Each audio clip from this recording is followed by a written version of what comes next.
Assalamualaikum warahmatullahi wabarakatuh. Kami dari kelompok 11 yang terdiri dari Elsa Hanida Asnatullah, ada saya sendiri, Lumatul Nuril Hidayah, ada Fahriyatul Ummah, dan juga Putra Kholikul Ihsan. Nah, di sini kami akan membahas tentang mengelola keuangan bisnis. Mengatur atau mengelola keuangan usaha itu merupakan sebuah metode untuk menjaga laju aliran dana perusahaan agar tidak terjadi kebocoran dan berujung kerugian finansial. Nah, bagaimana cara mengatur keuangan usaha ini? Tentunya saja itu sangat berbeda dengan mengatur keuangan pribadi. Nah, langsung saja saya mulai konsep nilai waktu dari uang. Nilai waktu atas uang itu adalah konsep menghitung nilai uang yang berkaitan dengan waktu. Konsep ini dilakukan karena nilai uang yang saat ini itu berbeda nilainya dengan uang di masa yang akan mendatang. Bisa dikatakan waktu itu menjadi fungsi dari uang sendiri dan waktu merupakan bagian dari variabel yang mempengaruhi perubahan nilai uang. Nilai uang yang sekarang tidak akan sama nilainya dengan uang yang akan mendatang.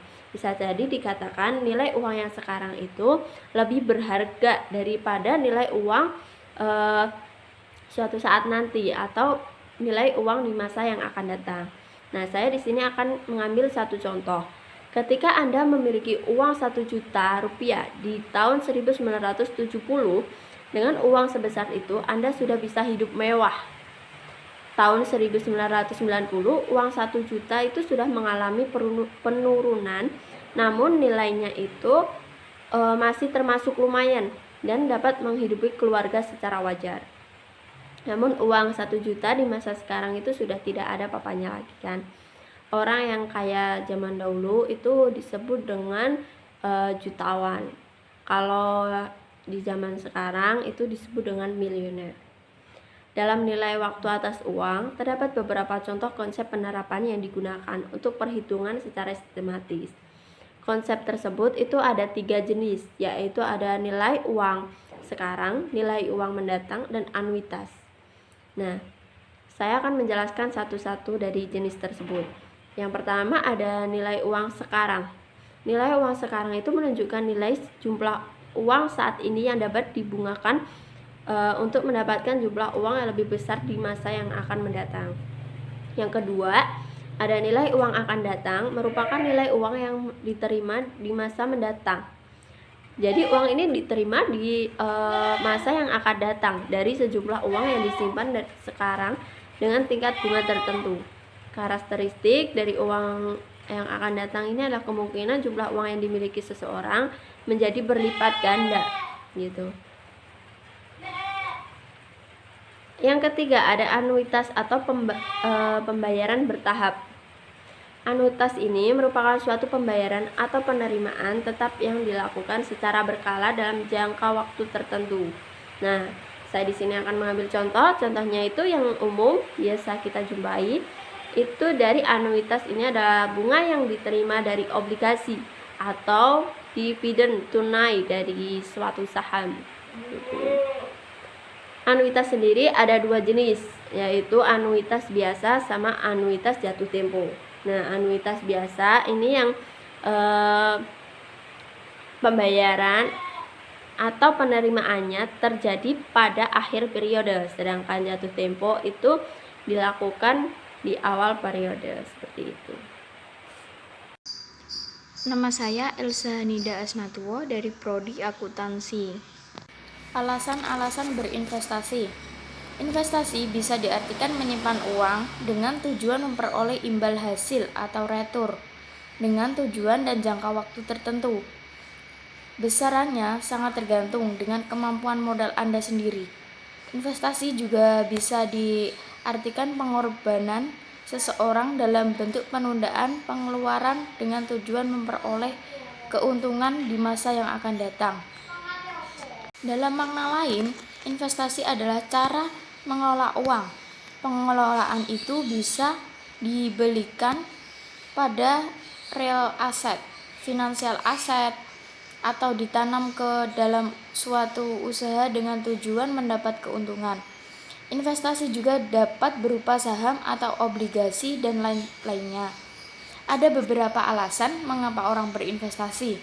Hal yang utama adalah adanya kebutuhan yang direncanakan di masa depan, seperti mempersiapkan pernikahan, membeli rumah, mobil, pendidikan anak, dan kebutuhan lainnya. Assalamualaikum warahmatullahi wabarakatuh. Nama saya Faritul Umar dari Prodi Akuntansi. Dan di sini saya akan menjelaskan poin ketiga dari kelompok 9 tentang pasar sekuritas. Pasar sekuritas dapat didefinisikan sebagai pertemuan antara penjual pembeli terhadap suatu surat berharga atau aset keuangan lain jenis tertentu dengan tujuan untuk dialokasikan terhadap sumber ekonomi lainnya. Antara penjual dan pembeli akan menetapkan harga yang telah disepakati. Si penjual sekuritas akan mengalokasikan dana untuk pembelian aset yang lain dan pembeli akan menyimpan sekuritas tersebut apabila ada kenaikan harga. Maka pembeli akan menjual kembali sekuritas tersebut untuk memperoleh keuntungan. Tujuannya untuk mengumpulkan kesempatan pada masyarakat untuk meningkatkan suatu pertumbuhan ekonomi dan untuk memberikan kesempatan pada masyarakat untuk ikut memiliki perusahaan dan ikut menikmati hasil atau disebut dengan laba. Fungsi peran pasar modal. Secara umum, fungsi dari pasar modal adalah yang pertama untuk menambah modal usaha. Perusahaan bisa mendapatkan dana dengan cara menjual saham ke pasar modal. Saham-saham tersebut akan dibeli oleh pemerintah, kemudian perusahaan lain atau lembaga, dan masyarakat umum. Untuk sarana menciptakan tenaga kerja, adanya pasar modal ini bisa menjadi pendorong muncul dan berkembang industri lain yang dampaknya bisa untuk menciptakan lapangan kerja baru. Kemudian adanya peran pasar modal sekuritas dalam perekonomian nasional. Yang pertama adalah berperan sebagai intermediasi atau lembaga perantara keuangan selain bank. Kemudian memungkinkan para pemodal berpartisipasi pada kegiatan bisnis yang menguntungkan investasi. Kemudian memungkinkan kegiatan bisnis mendapatkan dana dari pihak lain dalam rangka peluasan usaha atau yang disebut dengan ekspansi. Jadi peran fungsi pasar modal adalah untuk sarana peluasan usaha. Kemudian memungkinkan kegiatan bisnis untuk memisahkan operasi bisnis dan ekonomi dari kegiatan keuangan. Peran ini cukup penting dalam peran pasar. Kemudian memungkinkan para pemegang surat berharga memperoleh likuiditas dengan menjual surat berharga yang dimiliki kepada pihak lain. Likuiditas itu adalah kas terhadap hutang atau kewajiban lancar, contohnya membayar pajak, kemudian gaji karyawan, itu adalah likuiditas. Jadi peran pasar modal merupakan tempat jual beli surat berharga dengan instrumen utama meliputi saham dan obligasi.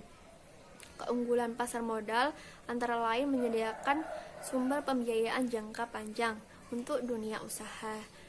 Sementara bagi investor, pasar modal merupakan penyalur sumber dana secara maksimal.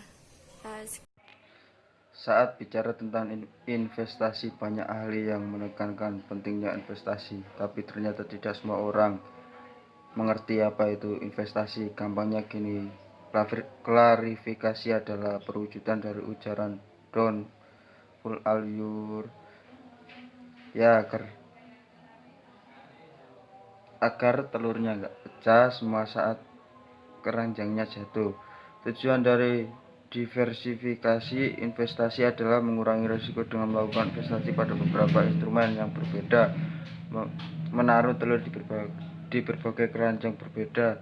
Investasi yang terdiversifikasi merupakan investasi dengan tingkat pengembalian tertinggi.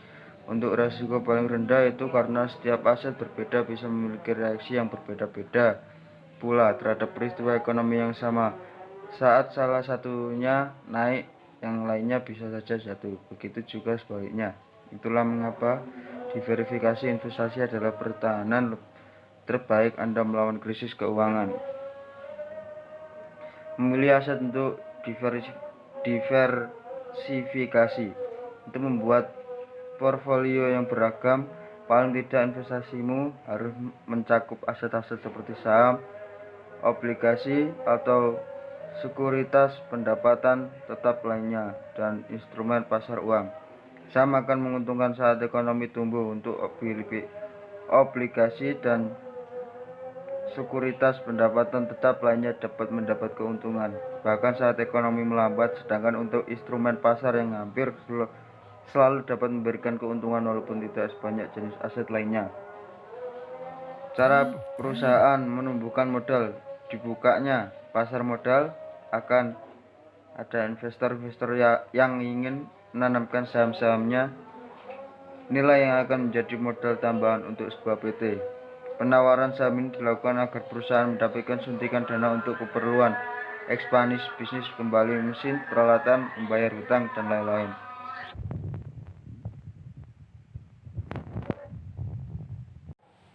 Sekian presentasi dari kami. Apabila ada kesalahan, kami mohon maaf. Saya akhiri. Wassalamualaikum warahmatullahi wabarakatuh.